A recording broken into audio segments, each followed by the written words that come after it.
और चलता रहा। मुझे कार्यकर्ता फोन कर कर कहते रहे, अरे थोड़ा सा छोड़ दो, ज्यादा हो गया, ज्यादा लोड हो गया, कार्यकर्ता परेशान है।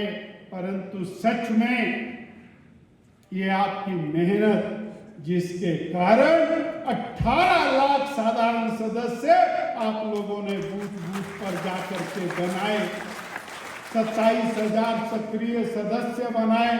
माने प्रभारी जी और माने सौदान सिंह जी, सह प्रभारी जी, माने सौदान सिंह जी ने और ठोक बजा करके कहा मंडल बढ़ाने पड़ेंगे डॉक्टर, ये मंडल ज्यादा करने पड़ेंगे।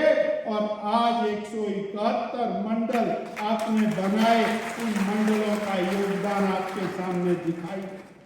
8,009 पोलिंग बूथों के अंदर से 60,775 पोलिंग बूथों पर 11 मेंबरीय समिति आप सब लोगों के प्रयासों से आपकी दौड़ भाग के साथ खड़ी हुई है। मैं उसके लिए भी आपका बहुत आभार व्यक्त करता हूँ। साथियों, लंबी वार्ता हो जाएगी। मैं एक बात कहता हूँ, जहां सरकार के खिलाफ, कांग्रेस की वर्तमान सरकार के खिलाफ नैरेटिव खड़ा करने का काम हो, सरकार के खिलाफ आंदोलन संघर्ष करने की बात हो, वहां आप सब लोग, और चाहे शिमला हो, चाहे धर्मशाला हो, या अपने जिलों में हो, मंडलों में हो, मंडी में हो, सब जगह आपने जोरदार तरीके से सरकार को कटघरे में खड़ा किया। उसके लिए भी मैं आपका कोशिश आभार व्यक्त करता हूँ। मेरी जहाँ प्रदेश पदाधिकारियों की टीम का आभार व्यक्त करता हूँ, वहीं मीडिया की टीम और सोशल मीडिया की टीम का बहुत बहुत धन्यवाद करता हूँ, जिन्होंने नैरेटिव विकसित करने के अंदर बहुत बड़ी भूमिका निभाई है। साथियों, मैं फिर आपका जहाँ धन्यवाद करता हूँ, शीर्ष नेतृत्व का आभार व्यक्त करता हूँ। मुझे एक बार फिर अवसर दिया है, मैं आपसे और प्रार्थना करता हूँ, अनुनय करता हूँ, विनय करता हूँ कि साथियों, ये अगले 2 साल हमारे सामने चुनौती भरे। अब मत कहना कि ज्यादा कार्यक्रम आ गए, अब मत कहना कि दिन रात काम करना पड़ रहा है। मैं वचन देता हूँ 24/7, 24 घंटा 7 दिन निरंतर आपके साथ कंधे से कंधा मिला करके काम करूंगा। पर साथियों, आपको भी उसी गति के साथ मेरा साथ देना होगा, ये मुझे वचन चाहिए आज आपसे। मिलेगा? पहली बात है, मिलेगा? हाथ नहीं दिखाना, मुट्ठी बंद करके बोलना है। बोलो बीजेपी जिंदाबाद, बीजेपी जिंदाबाद, बीजेपी जिंदाबाद।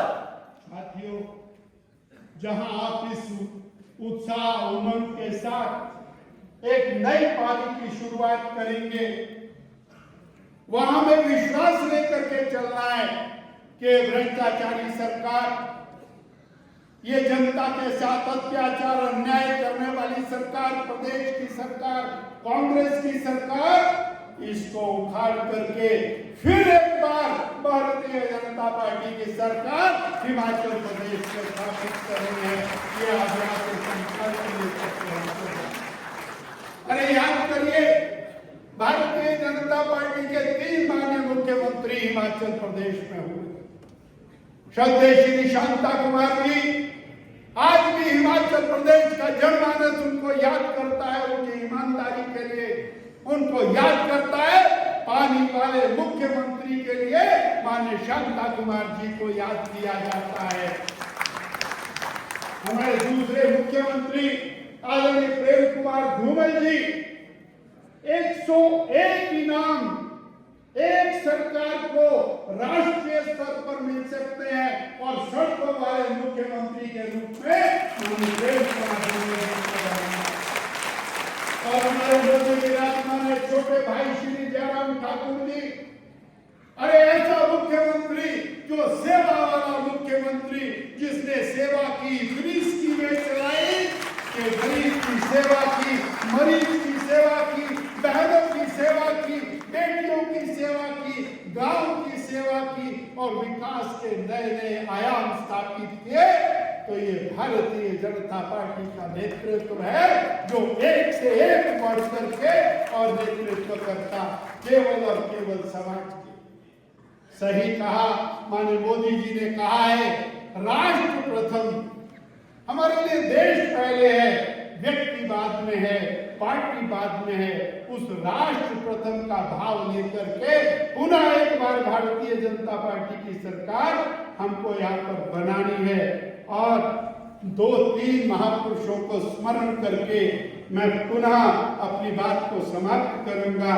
परम पूजनीय श्री गुरु गोलवलकर जी, राष्ट्रीय स्वयंसेवक संघ के पूर्व सरसंघ चालक, उन्होंने कहा था, राष्ट्राय स्वाहा इदम मम।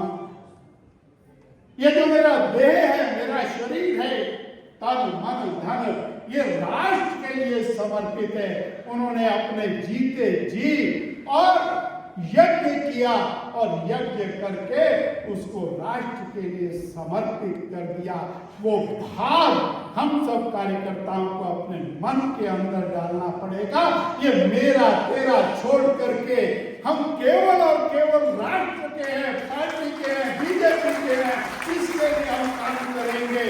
और कौन और नेतृत्व करेगा?